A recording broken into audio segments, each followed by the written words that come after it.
আজকে আমাদের রেসিপি রুই মাছ দিয়ে শিম আলুর তরকারি। প্রথমে মাছগুলো হলুদ লবণ দিয়ে মাখিয়ে নিই।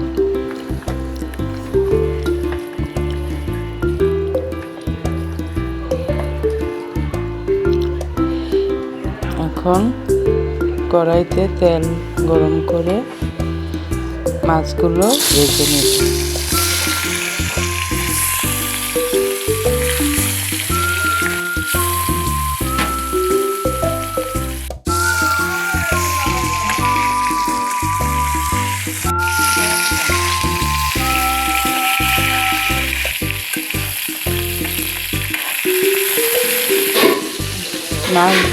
মাছ ভাজা শেষ। এখন কড়াইতে তেল দিব, কিছু পেঁয়াজ দিয়ে দিই, নেড়ে চেড়ে একটু পেঁয়াজগুলো ভেজে নিই। পেঁয়াজগুলো হালকা ভাজা হয়ে গেছে। এখন পরিমাণ মতো লবণ দিয়ে দিব, শিম আর আলুগুলো দিয়ে আবার পেঁয়াজের সাথে একটু ভেজে নিব।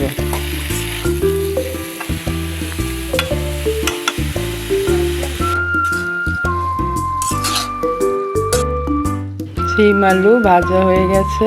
এখন হলুদ দিয়ে দেই, মরিচ গুঁড়া, ধনিয়ার গুঁড়া দিয়ে আবার কিছুক্ষণ নাড়াই।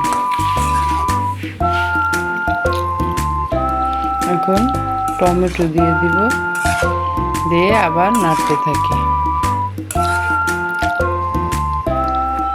এখন অল্প একটু সময় ঢেকে রাখবো। শিম আলু কষানো হয়ে গেছে। এবার একটু নেড়ে পরিমাণ মতো পানি দিয়ে দিব। পানি দিয়ে এখন মাছগুলো দিয়ে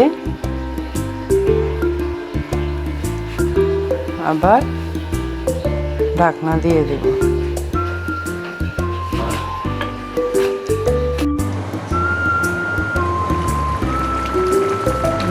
শিম আলু তরকারি হয়ে গেছে। এবার ধনেপাতা দিয়ে তরকারি তুলে ফেলব। আমাদের ভিডিওটা দেখার জন্য ধন্যবাদ।